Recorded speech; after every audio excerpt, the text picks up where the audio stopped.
Hello once again, fight fans, and welcome back to another prediction video.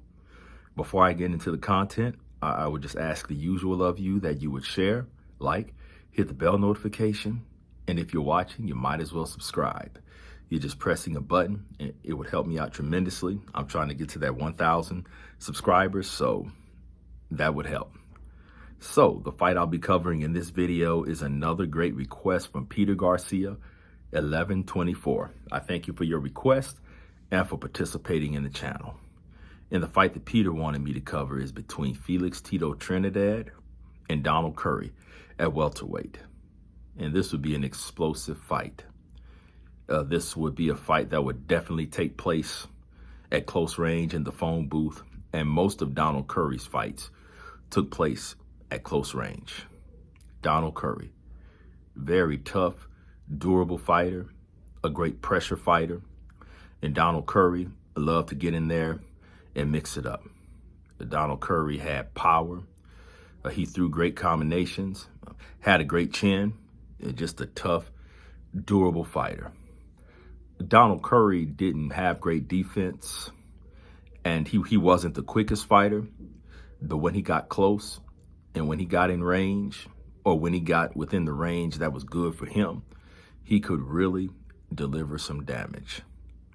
And as far as Felix Trinidad, and of course we know that no fighter or no human being is invincible, but he sure did have the illusion of invincibility, especially at welterweight.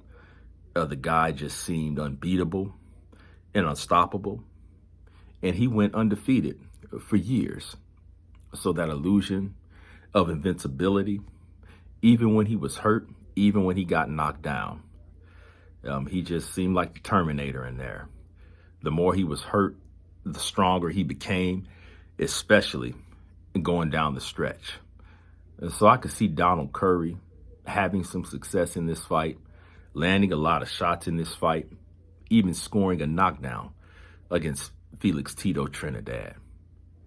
But Donald Curry himself, he did get hit a lot, although he had a good chin. And although he could take some punches, and let me tell you, those guys were taking some shots back then. I mean, they were dishing out and they were taking punishment back then. And I always say during that era that you really had to beat the best to be the best, or at least fight the best. And so there was no ducking, hiding, running, sitting around for 2 years. I mean, you really had to fight. And you had to fight the best. But this fight would be a great slugfest while it lasted. And I see Donald Curry winning the majority of the rounds with his activity, with his pressure, with his swarming. I could see him getting within range, going to Tito's body, going upstairs, just landing his combinations, especially his left hook, scoring the knockdown. At least one knockdown, as I mentioned. But Felix Trinidad had more hand speed. He just seemed like a more refined, more polished fighter. And Tito was one hell of a counterpuncher. And he seemed to thrive off of guys putting pressure on him. And going toe-to-toe to Tito always favored Tito. So Donald Curry, for all the power, for all the grit, for all the toughness, for all the pressure, stylistically, this would be Tito Trinidad's fight. And because of Donald Curry's willingness to mix it up and willingness to take shots, to deliver his own shots, I believe that will work against him while fighting Felix Trinidad.